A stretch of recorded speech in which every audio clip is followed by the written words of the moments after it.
اللهم صل على سيدنا محمد وعلى آل سيدنا محمد. أعوذ بالله من الشيطان الرجيم. بسم الله الرحمن الرحيم. الحمد لله رب العالمين، والصلاة والسلام على سيد المرسلين وعلى آله وصحبه أجمعين.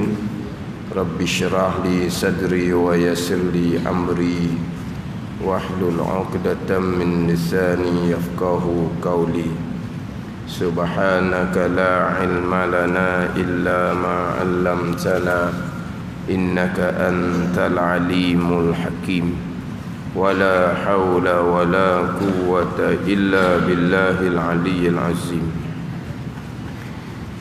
Kitab Penawar bagi Hati, muka surat 20.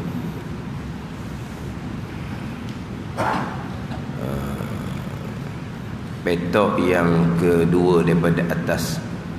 Tajuknya kitab yang kedua pada menyatakan qalbun, artinya jantung. Qala al-muallifu rahimahullahu ta'ala wa nafa'ana bi'ulumihi amin. Kitab yang kedua pada menyatakan qalbun, artinya arti qalbun jantung. Artinya arti qalbun jantung. Kitab yang kedua daripada 3 kitab. Dalam kitab Penawar bagi Hati terdahulunya ada 3 kitab. Ada 3 tajuk yang besar, yang mana dalam kitab Penawar bagi Hati ini mengandungi satu muqaddimah, satu pendahuluan, dan 3 kitab, yakni 3 tajuk yang besar. Satu pendahuluan, muqaddimah pada menyatakan mabadi ilmu, pendahuluan ilmu pada menyatakan ilmu, apa nama ilmu, kemudian ilmu tasawuf ni takrifnya apa, kemudian apa faedah belajar ilmu tasawuf, kemudian apakah bicara bahasan dalam ilmu tasawuf. Itu dia di dalam pendahuluan, dia panggil muqaddimah. Pendahuluan ni mula-mula buka perbicaraan.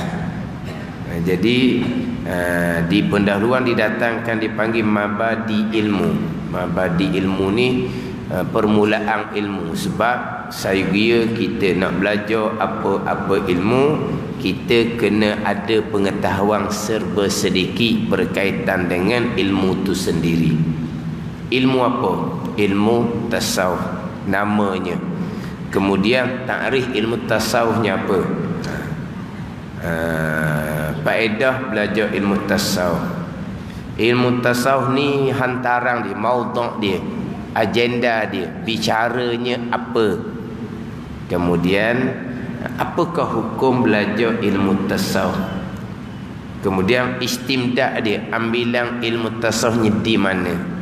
Ini saya kira kita nak belajar apa-apa ilmu, ilmu tasawuf ke, ilmu tauhid ke, ilmu fiqh ke, kena ada dia punya mabadi, pendahuluan ilmu yang berkaitan dengan pengenalan dia lah, pengenalan ilmu tu sendiri.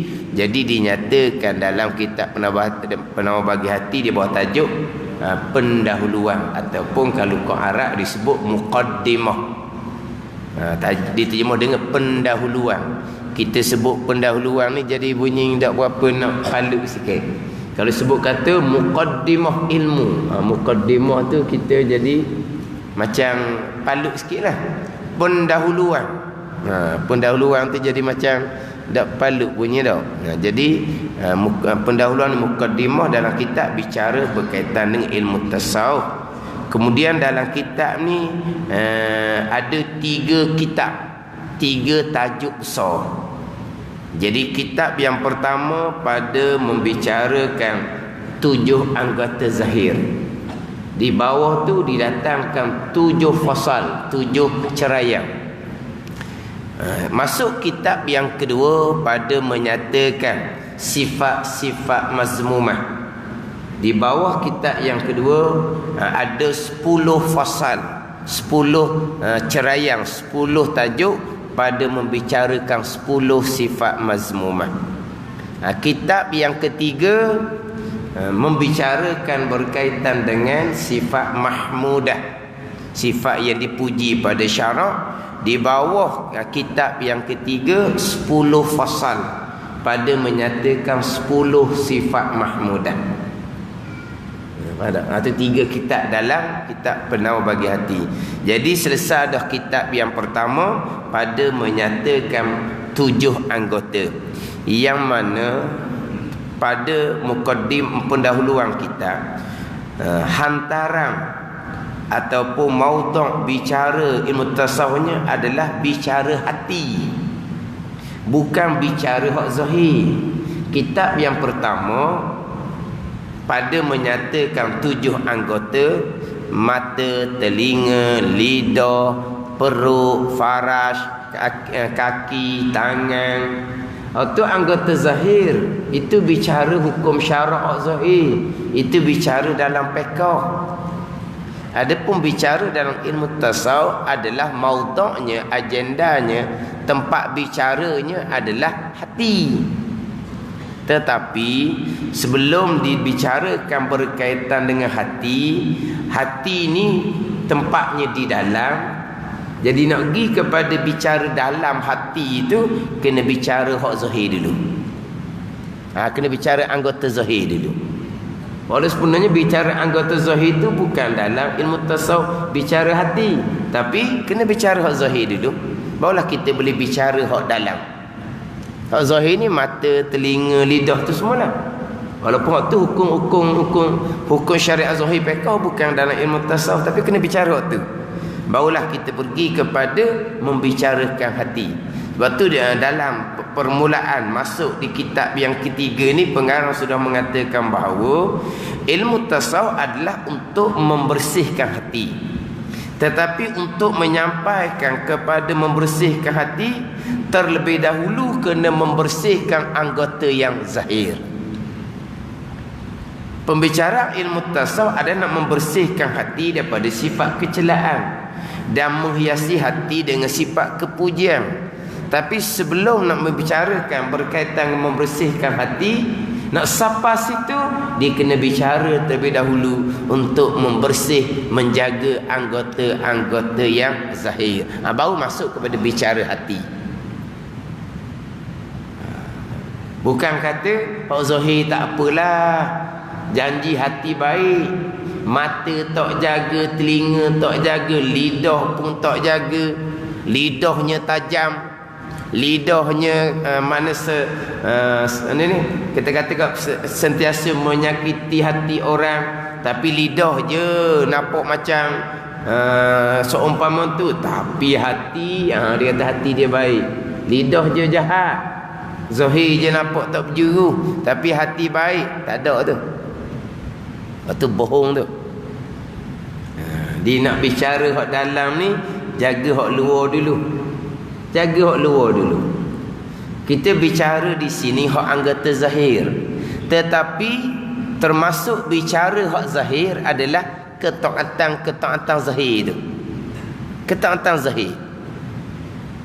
Termasuk semayang, puasa, ketaatan zahir. Termasuk meninggalkan maksiat daripada anggota yang zahir. Itu terlebih dahulu sebelum nak bicara bati. Semayang kena betul, puasa kena betul, kalau ngaji Quran pun dengan ilmu. Ketaatan zahir yang dilakukan biar betul dulu. Kemudian hak zahir ni, maksiat zahir ditinggalkan. Termasuk maksiat zahir yang terhasil daripada 7 anggota zahir itu. Baru masuk pada bicara hati. Sebab tanpa bicara zahir tidak ada bicara hati. Sebab itulah tanpa ilmu fiqh tidak ada ilmu tasawuf. Tanpa bicara zahir tidak ada bicara hati. Tanpa fiqh tidak ada tasawuf. Ini hak syariat, hak Nabi SAW. Kemudian kita nak bicara fiqh, melakukan ketaatan sembahyang puasa, meninggalkan kemaksiatan termasuk maksiat yang terhasil daripada 7 anggota zahir, kena mengenal Allah Subhanahu wa taala terlebih dahulu. Mana apa? Ilmu pegangan, ilmu tauhid, ilmu usuluddin. Tanpa ilmu tauhid, tanpa ilmu usuluddin, tidak ada ilmu fiqh, tidak ada ilmu tasawuf. Tanpa ilmu usuluddin, tanpa ilmu tauhid, ilmu akidah tidak ada. Ilmu fiqh, ilmu tasawuf tidak ada. Kalau ada tu pun tidak diiktibar tanpa ada ilmu usuluddin, ilmu tauhid, ilmu akidah. Ini agama. Akan letak molek ni. Kita kadang-kadang apabila orang yang zahir lah, zahir dia memang zahir dia derhaka kepada Allah. Contoh dia kata, dia kata walaupun saya tidak tutup aurah tapi hati saya baik. Dan memang ada orang yang berpandangan seumpama ni. Ada orang yang berpandangan seumpama ni, walaupun dia tidak menutup aurah tapi hati dia baik. Tapi bagi kita orang yang belajar agama ni, boleh terima tak pandangan seumpama tu? Boleh terima? Kalau tutup aurah sekalipun, kalau hati tak baik, buat apa? Tutup aurah kerana apa? Kerana riak, menunjuk-nunjuk. Tak ada beza tutup aurah seumpama tu. Jadi walaupun saya tidak tutup aurah, tapi saya hati baik. Mana tak ada hipokrit. Dia hipokritnya mana? Zahir nampak tutup aurah, tapi hati riak, derhaka pada Allah. Itu hipokrit dia kata. Pura-pura dia kata. Dia tak. Walaupun dia tidak tutup aurah, tapi hati dia baik. Kita kata ini pandangan orang tanpa ilmu. Faham tak? Kita tak boleh nak terima pandangan ni, walaupun pandangan ni masyhur. Sebab apa? Sebab innallaha la yanzuru ila suwarikum, innallaha la yanzuru ila suwarikum walakin yanzuru ila qulubikum. Allah Ta'ala tidak memandang zahir kamu, rupa zahir kamu. Allah Ta'ala memandang hati kamu. Allah tak pandang zahir, tutup aurah ke tak tutup aurah ke, tapi Allah pandang hati. Dipakai hadis Nabi juga. Allah tidak pandang zahir kamu, tapi Allah pandang hati kamu. Zahir tidak tutup aurah sekalipun, janji hati baik.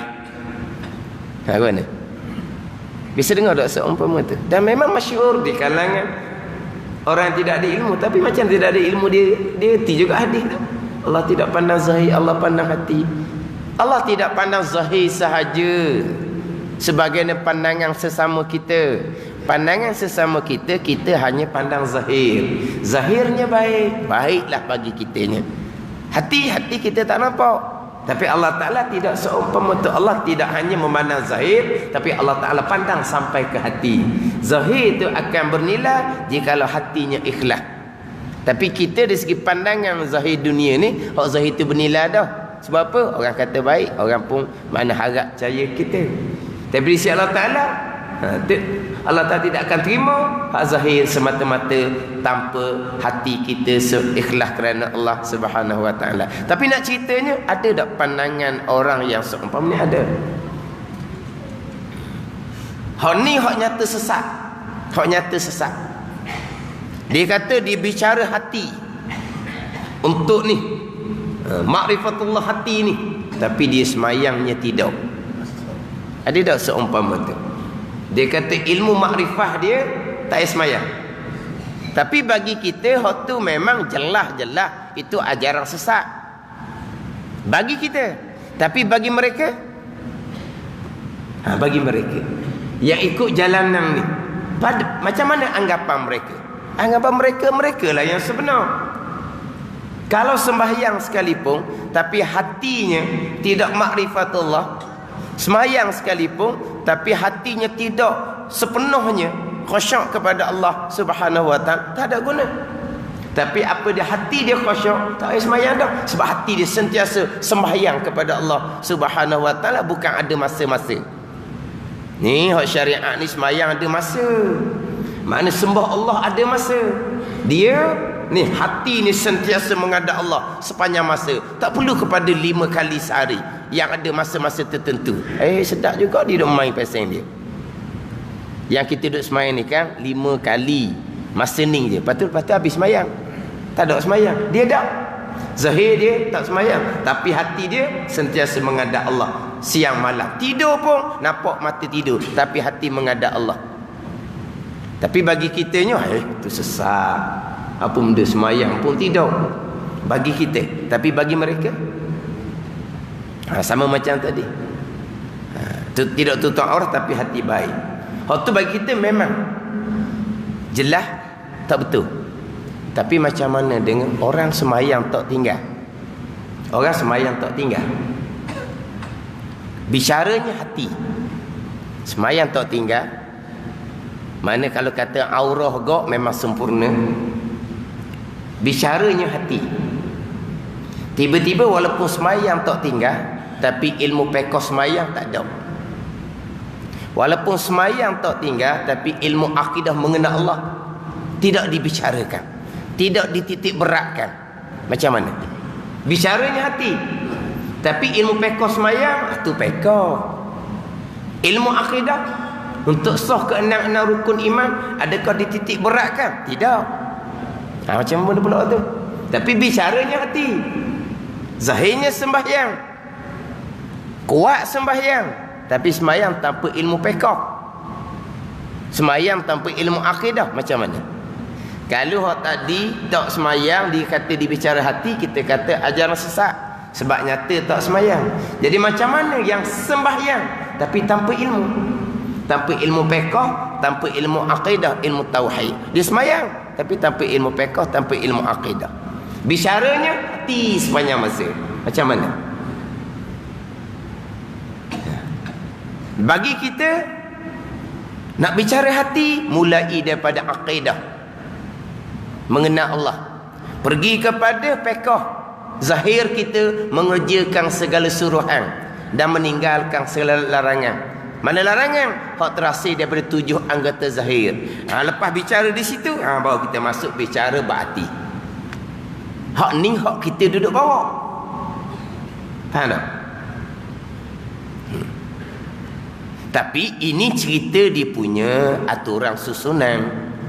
Tapi bukan maknanya selagi akidah tak selesai belajar, pekoh tak boleh belajar tu, jangan salah faham. Tak ada orang babak seumpama tu. Cuma cerita susunan dia. Sebagaimana agama dibawa datang dari Nabi SAW, susunan dia seumpama tu. Pembicaraan mula-mulanya adalah allazina yu'minuna bil ghaibi, iaitu mula-mulanya. Wa yuqimuna shalah, sebelum daripada hijrah ke Madinah. Allazina yu'minuna bil ghaibi, itu pembicaraan mula-mula Nabi menyampaikan agama. Mereka-mereka yang beriman dengan perkara gaib. Wa yuqimuna shalah, masih lagi di Mekah. Setahun sebelum hijrah ke Madinah, malam Isra' dan Mi'raj. Faham tak? Ini hak agama hak Nabi bawa. Susunan dia begitu. Tapi kita ni menerima agama yang syumul, yang lengkap. Mana ketiga-tiga tu kita serentak. Kena serentak tu. Ada orang dia buat kata, ada orang ngajar selagi tauhid dak beres, tak solid, pekoh tak boleh ngaji. Selagi pekoh tak solid, tasawuf tak boleh ngaji. Itu saja je tu. Saja nak buat cerita nawak je tu. Tak ada orang ajar gitu. Dah kata tauhid, pekoh, tasawuf tu susunan ilmu. Tapi pengajian kitanya serentak. Tauhid kita mengaji, pekoh kita mengaji, tasawuf kita mengaji. Tapi orang yang mengaji tasawuf mesti dia mengaji tauhid dan pekoh. Sebab itu ilmu yang sebelum daripada tasawuf. Yang kita takutnya mengaji pekoh, berhenti setakat pekoh. Tauhid dia mengaji, tapi berhenti setakat pekoh, tasawufnya tidak. Hak tu dibimbangi. Tapi kalau mengaji pekoh, pasti dia mengaji tauhid. Takut kita mengaji tauhid saja, pekoh tak mengaji, tasawuf tak mengaji. Tapi kalau mengaji pekoh, pasti dia mengaji tauhid. Orang mengaji tasawuf, pasti pekoh dengan tauhid dia mengaji. Ini susunan dia. Tapi ketiga-tiga ni kita mengaji serentak. Jadi susunan dah kita pernah bagi hati ni, kita ambil molek lah. Mana sebelum nak masuk bicara hati, kitab yang kedua, kitab yang pertama bicara anggota zahir terlebih dahulu. Memelihara maksiat yang terhasil daripada ketujuh anggota zahir. Biar kenal dulu maksiat hak terhasil daripada ketujuh anggota zahir. Kemudian daripada anggota zahir lah hak amalan pekoh kita. Kemudian nak beramal dengan amal pekoh, ilmu yang pertama mengenal Tuhan yang mewajibkan dan yang melarang. Mengenal Allah Subhanahu wa taala, syariat tuan agama yang memerintah dan yang melarang, zahir dan batin. Ini aturan agama. Faham tak? Jadi orang yang bicara hati, dia kena bicara hak zahir. Macam kita pada berhati, bicara hak anggota zahir. Sebab nak bawa kepada membersihkan hati, nak menyampaikan kepada membersihkan hati, membersihkan segala anggota zahir. Hak tu bicara dalam kitab Penawati muka surat 4. Saya ambil dia punya khulasah dia lah. Dia punya khulasah dia nak menyampaikan kepada membersih hati daripada segala sifat kecelaan adalah membersihkan segala anggota zahir yang 7 daripada segala perbuatan-perbuatan yang maksiat. Dalam kitab yang pertama bicara 7 anggota, yang mana ke-7 anggota ni di antara anggota yang paling kita nak kena jaganya adalah lidah. Anggota yang paling nak kena jaganya adalah lidah, sebab daripada lidah lah terhasil kebajikan yang besar, dan daripada lidah juga terhasilnya maksiat yang besar, sebahagiannya berkait dengan sesama anak Adam. Kita maklumlah orang yang nak masuk Islam mengucap 2 kalimah syahadah. Dan juga di antara perkara yang menyebabkan batal Islam adalah terhasil daripada lidah, daripada percakapan. Sebab asbabur riddah, perkara-perkara yang menyebabkan jadi murtad 3: pegangan, percakapan lidah, dan juga perbuatan. Tapi antara 3 ni yang paling banyak adalah percakapan lidah. Hak paling banyak menyebabkan terbatalnya agama Islam. Nak masuk Islam lidah, bawa dia batal Islam pun lidah. Anak ceritanya besarnya peranan lidah, manfaat besar, mudarat pun besar. Tapi sebagaimana saya sebut sebelum ni lah, sekarang ni bukan lidah dah sekarang ni. Sekarang ni pergi kepada tangan. Sekarang ni tangan dah, jari. Kat tangan, jari sekarang ni. Sebab kadang-kadang lidah boleh dijaga. Sekarang lidah boleh dijaga. Kadang-kadang percakapan secara berhadapan, secara berdepan, cakap cukup baik, cakap cukup lembut, cakap ni cerita bak hati, cerita bak sabar, cerita bak redha ni, cakapan lidah ni bicara hati lah ni. Sabar, redha dengan ujian Allah, sabar, redha dengan ujian Allah. Kemudian cara bercakap pula cara yang memang orang dengar memang nyakut lah. Dia cerita bak sabar tu, cara dia menyampaikan memang kita kata kesan. Kena dengan cara penyampaian, dengan nada percakapan, dengan kelembutan percakapan. Dibicara bak sabar tu memang kita kata dia orang yang sabar. Cara dia bercakap, dia menjelaskan bak redha, memang kita kata dia ni memang kuat redha dengan qada Allah Subhanahu wa taala. Ini secara dia berceramah, secara bercakap. Kena apabila bukan secara berhadapan, secara alam maya, dia punya berlawan dalam alam maya tu macam orang jahil. Ni macam orang jahil. Tapi masa bercakap secara berhadapan cukup lembut. Ni. Tetapi secara sebab dia apa panggil berlawan panggil orang. Dalam FB tu nah. Dia nampak orang ni kata gini, orang ni kata gini, orang ni kata gini, orang ni kata gini tu. Tak panggil apa tu? Tapi sedang ditulis dalam apa ni? Bila dia buat satu kenyataan, bawah tu ada orang sokong, ada orang marah, ada orang apa tu. Panggil apa tu?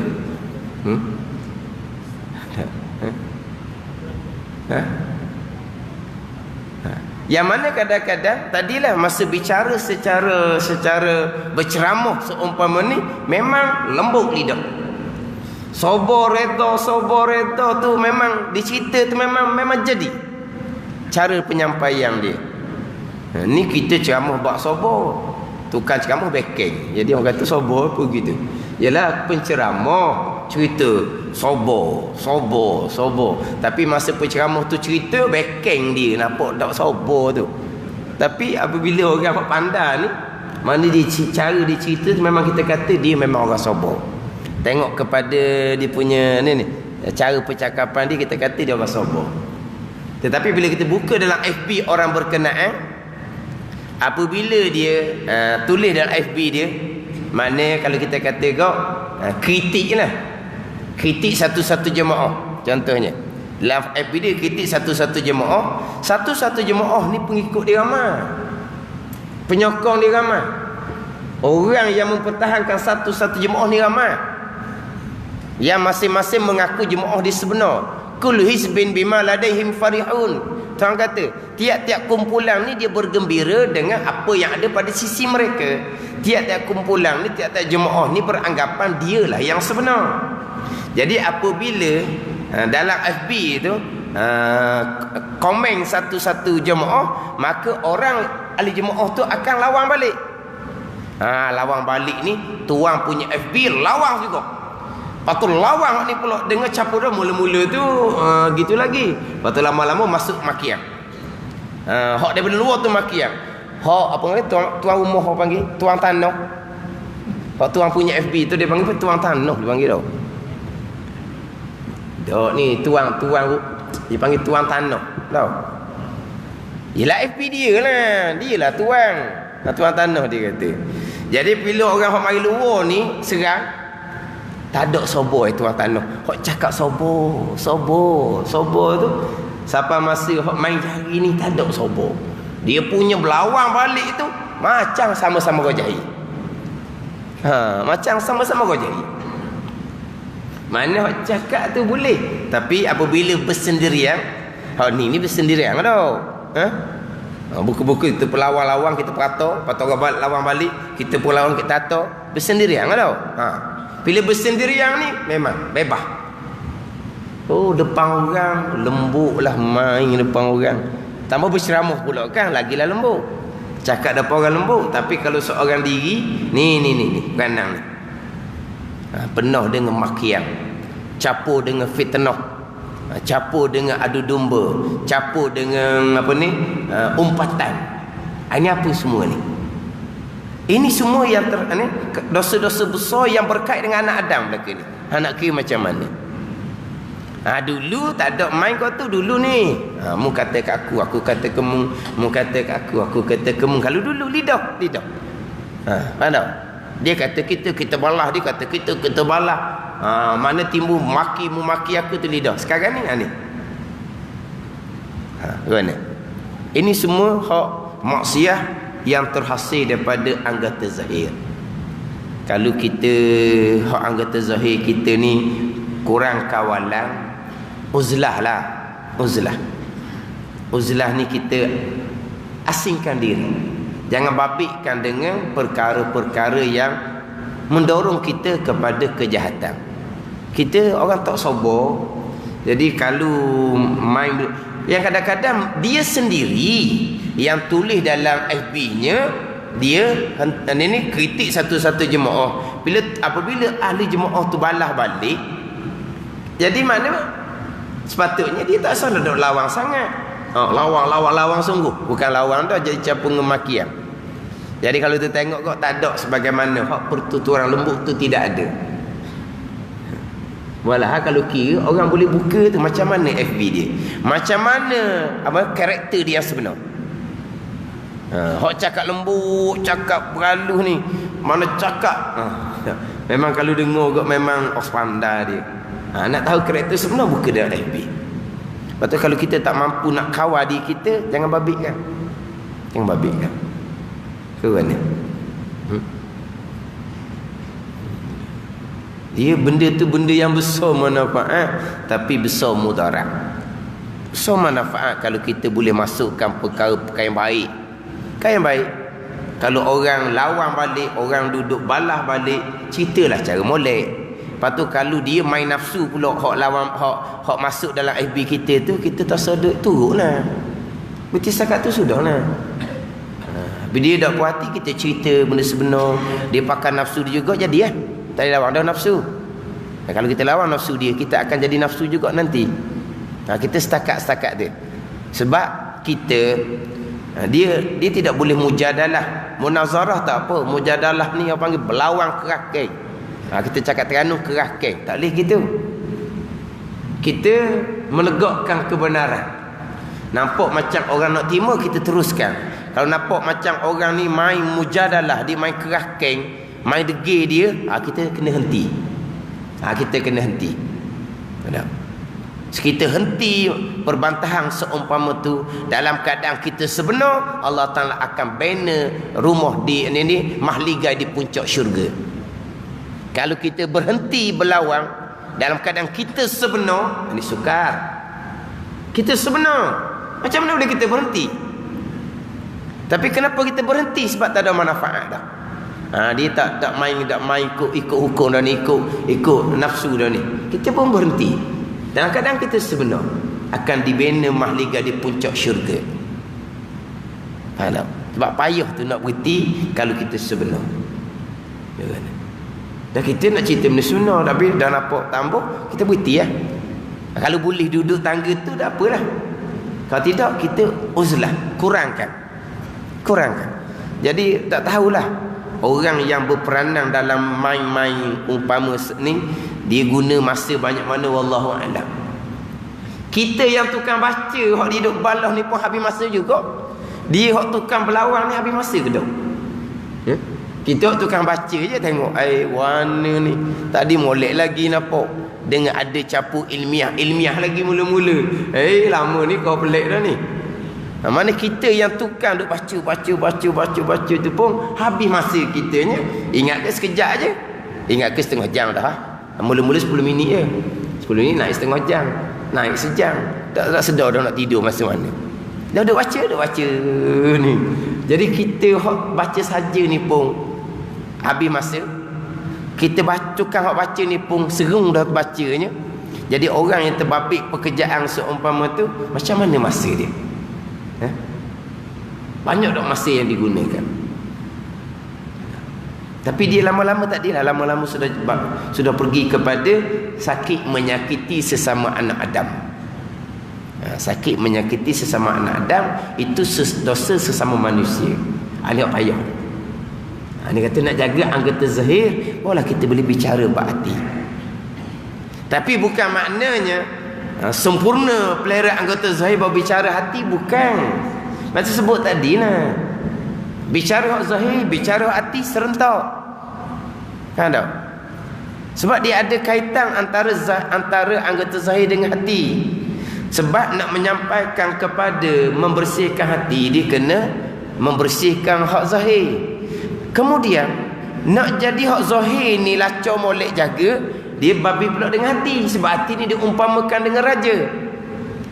Hak Nabi kata dalam tubuh kita ada satu mudrah, satu daging satu, yang mana fa iza saluhat sairu jasadi wa iza fasadat fasada sairu jasadi, ala wahyal qalb, hati. Yang mana satu mudrah, satu daging ni Nabi kata, kalau molek daging ni, maka moleklah anggota yang lain. Kalau rosak daging ni, rosaklah anggota yang lain. Apa dia? Hati. Jadi maknanya kita duduk nak membersihkan hati, kena jaga hak zahir. Hak zahir yang kita nak jaga ni, nak jadi lacau molek, kena jaga hak hati. Jadi makna zahir dengan hati ni kena serentak lah. Faham tak? Sebab dia berkait antara dua ni. Nak bawa kepada membersihkan hati, kena jaga hak zahir. Nak jaga hak zahir, jadi mudahnya bergantung kepada raja, ketua di dalam, iaitu hati. Ini peranan antara dua ni. Terdahulunya nak menyampaikan kepada membersihkan hati, Tuan Nenek Syekh Abdul Qadir Al-Mandili mengatakan bahawa kena membersihkan hak zahir. Habis bicara bab kitab yang pertama, Syekh Qadir Al-Mandili mengatakan pula nak tidak akan jadi sempurna, tidak akan jadi sempurna lah nak memelihara anggota zahir daripada segala kejahatan ni, melainkan kita kena membersihkan raja dia, iaitu hati. Tak akan jadi sempurna. Tetapi nak menyampaikan kepada membersihkan hati, dia kena membersihkan anggota zahir. Tetapi tidak akan sempurna membersihkan anggota, tidak akan sempurna kita nak memelihara anggota zahir daripada kejahatan dan menggunakan anggota zahir pada kebajikan. Tidak akan sempurna hak zahir, melainkan kita kena jaga hak raja, iaitu hati. Tapi nak bawa kepada membersihkan hati, kena bersih anggota zahir. Tak akan sempurna kita nak melihara anggota zahir, melainkan kita kena jaga hak hati. Ini kaitan antara hak zahir anggota 7 dibicara kitab yang pertama dengan bicara hati ditajuk kitab yang kedua dan kitab yang ketiga. Ni kena ambil molek hak dalam kitab penawar bagi hati ni. Ni hak kita dalam kitab penawar bagi hati. Ingat baik, nak bicara hati jangan lupa hak zahir, anggota zahir, hak fiqh, hak syariat zahir. Nak bicara hak zahir jangan lupa permulaan agama adalah usuluddin. Barulah pergi pada hak zahir, barulah pergi pada hak hati, yang mana ketiga-tiga ni serentak. Sebab ketiga-tiga ni pembicaraan kita belajarnya adalah fardu ain belaka. Jadi bila masuk kitab yang kedua pada menyatakan qalbung ni, siapalah maudhu' sebenar kitab tasawuf. Sebab maudhu' ataupun di awal kitab dipanggil ni agenda tu, pembicaraan ilmu tasawuf adalah hati. Ni masuk pembicaraan dalam kitab yang kedua pada menyatakan qalbun. Diterjemah dengan artinya jantung. Di bawah dia akan ceritalah qalbun ni, hak jantung tu qalbun jismaniyun.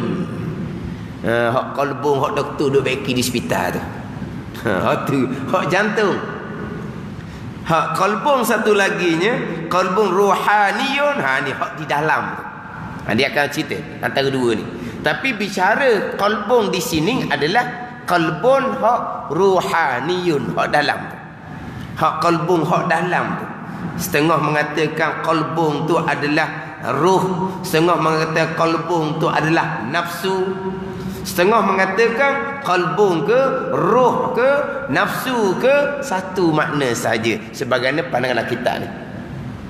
Ada setengah mengatakan qalbun tu adalah kena kepada roh, ada kata kena pada nafsu. Ni hak ni pembicaraan hak dalam tu. Waktu hak nak bicara di sini bukan nak bicara qalbun hati. Hak apa ni? Hak hospital tu penyakit apa kalau hati tu? Bekok hatilah. Apa ni hospital tu lah? Hak penyakit hospital tu ke apa? Bekok hati tu. Hak pembedahan nak dibuang hati apa semua tu. Hak tu dipanggil hati jismaniyum, hak stokor. Hak tu hak stokor. Tu bukan bicara di sini. Dan padanya pada kitab yang kedua ni 10 bab.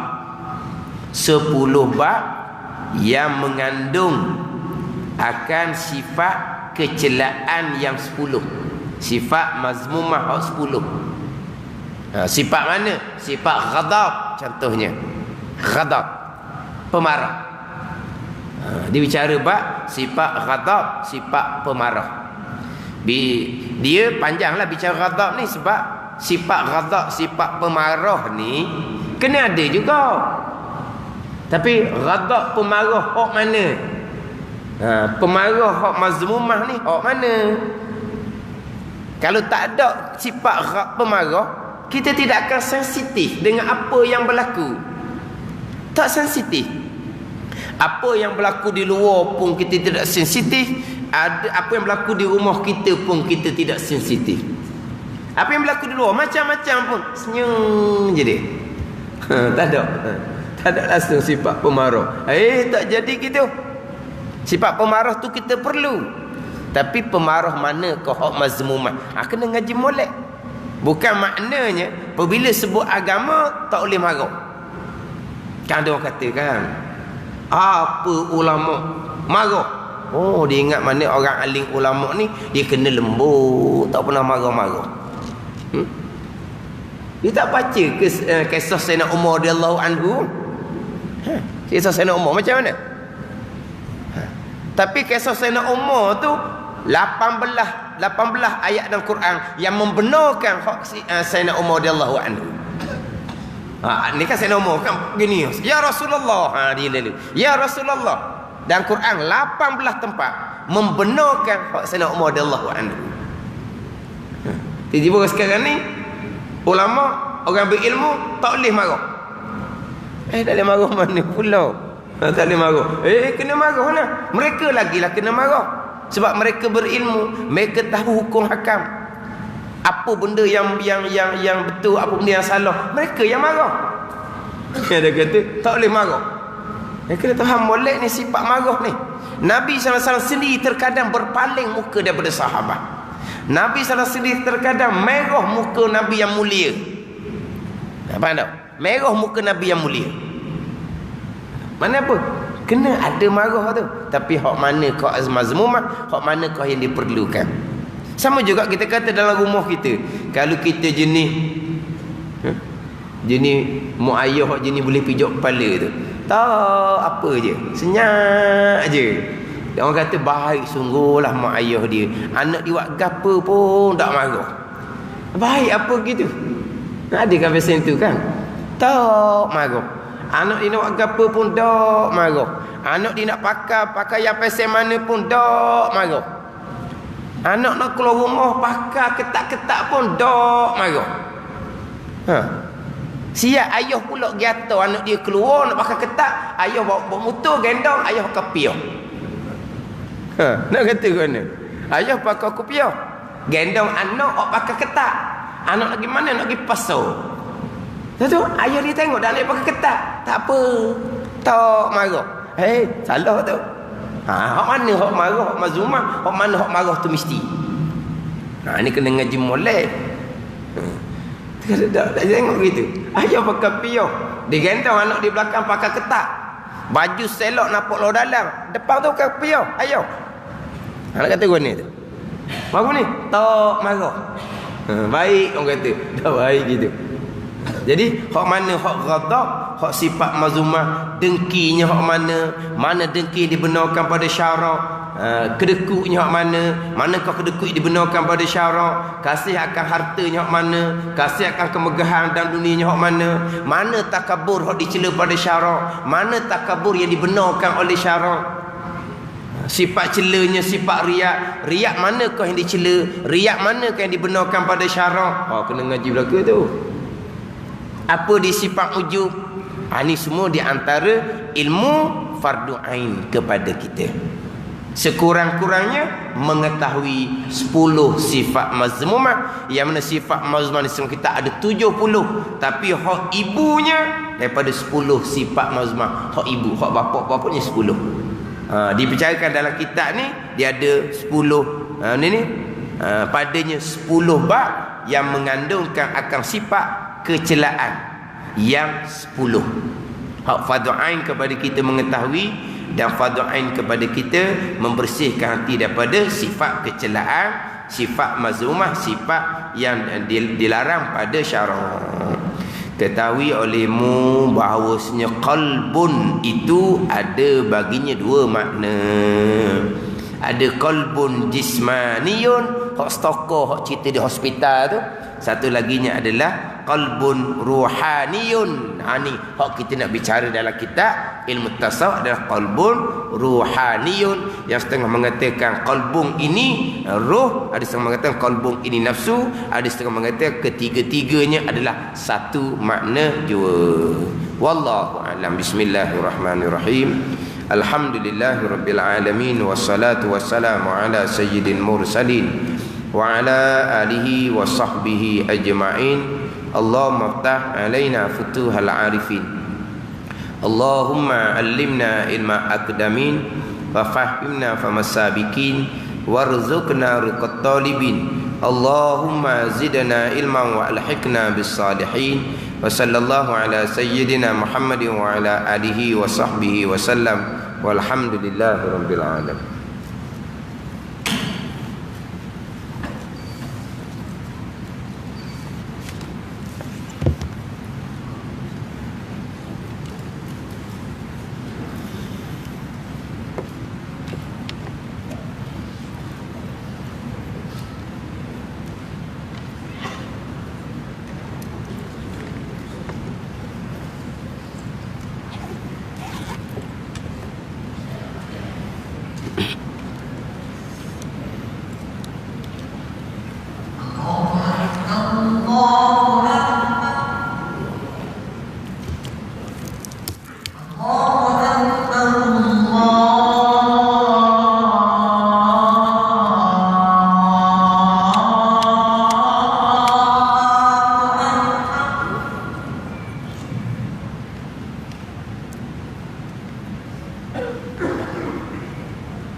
Tuhan